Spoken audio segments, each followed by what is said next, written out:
या देवी सर्वभूतेषु मां शैलपुत्री रूपेण संस्थिता। नमस्तस्यै नमस्तस्यै नमस्तस्यै नमो नमः। जय माता दी। ओम नमः शिवाय। प्रिय भक्तगण, आप सबका स्वागत है आपका अपने YouTube चैनल पुष्पा शर्मा हिंदी कहानियाँ में। आज मैं आप सबको शारदीय नवरात्रि के प्रथम दिन पूजित होने वाली माँ शैलपुत्री की कथा को श्रवण कराऊंगी। आप सबसे निवेदन है कि कृपया वीडियो के अंत तक बने रहें और कथा को पूरे ही मन से जरूर श्रवण करें।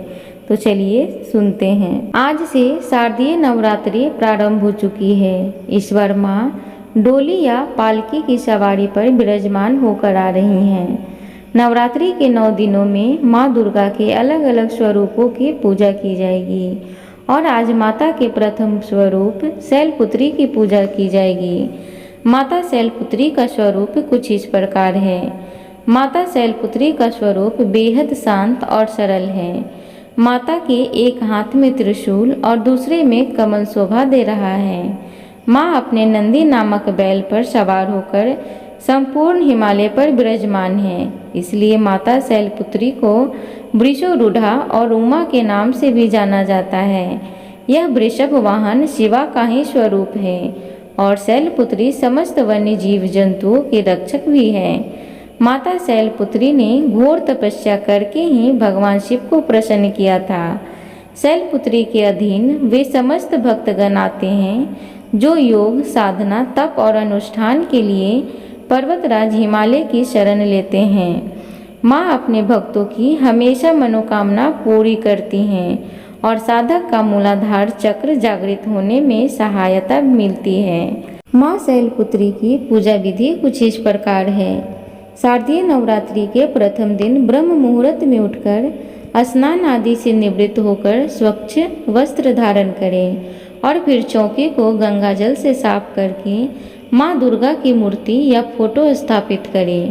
पूरे परिवार के साथ विधि विधान के साथ कलश स्थापना की जाती है। घट स्थापना के बाद माँ शैलपुत्री का ध्यान करें और व्रत का संकल्प लें। माता शैलपुत्री की पूजा षोडक्षर उपचार विधि से की जाती है। इनकी पूजा में सभी नदियों, तीर्थों और दिशाओं का आवाहन किया जाता है। इसके बाद माता को कुमकुम और अक्षत लगाएं। इसके बाद सफ़ेद, पीले या लाल फूल माता को अर्पित करें। माता के सामने धूप दीप जलाएं और 5 देसी घी के दीपक जलाएं। इसके बाद माता की आरती उतारें और फिर शैलपुत्री माता की कथा, दुर्गा चालीसा, दुर्गा सप्तशती या दुर्गा स्तुति आदि का पाठ करें। इसके बाद परिवार समेत माता के जयकारे लगाएं और भोग लगाकर पूजा को संपन्न करें। शाम के समय में भी माता की आरती और ध्यान करें। तो चलिए अब हम सब माता शैलपुत्री की कथा को बड़े ही भाव से श्रवण करेंगे। माता शैलपुत्री से जुड़ी एक कथा इस प्रकार है। प्राचीन काल में जब सती के पिता प्रजापति दक्ष यज्ञ कर रहे थे तो उन्होंने सारे देवताओं को इस यज्ञ में सम्मिलित होने के लिए आमंत्रित किया, लेकिन अपने जमाता भगवान महादेव और अपनी पुत्री सती को आमंत्रित नहीं किया।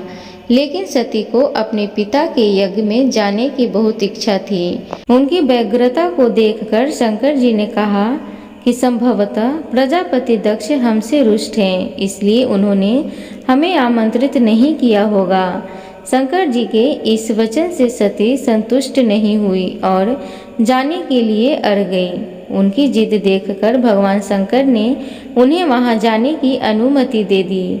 सती जब अपने पिता के घर पहुंची तो सिर्फ माँ ने ही उन्हें स्नेह किया। बाकी सदस्यों ने उनसे ठीक से बात नहीं की और व्यंग्यात्मक छीटाकाशी भी की। दक्ष ने भी शंकर के प्रति कुछ बातें कही जो सती को उचित नहीं लगी। अपने पति का तिरस्कार होता देखकर उन्होंने योगा अग्नि से अपने आप को भस्म कर लिया। जब शंकर जी को सती के भस्म होने के बारे में पता चला तो वे क्रोधित हो गए और उन्होंने दक्ष के यज्ञ का विध्वंस कर दिया। यही सती अगले जन्म में शैलराज हिमालय की पुत्री के रूप में जन्मी और शैलपुत्री कहलाई। शैलपुत्री का विवाह भी भगवान शंकर से हुआ और वे फिर से उनकी पत्नी बन गई। तो प्रिय भक्तगण, इस प्रकार माता शैलपुत्री से जुड़ी एक कथा थी। उम्मीद करूंगी आज की कथा अच्छी लगी हो, तो कृपया चैनल को जरूर सब्सक्राइब करें। कमेंट बॉक्स में जय माता दी जरूर लिखें। धन्यवाद।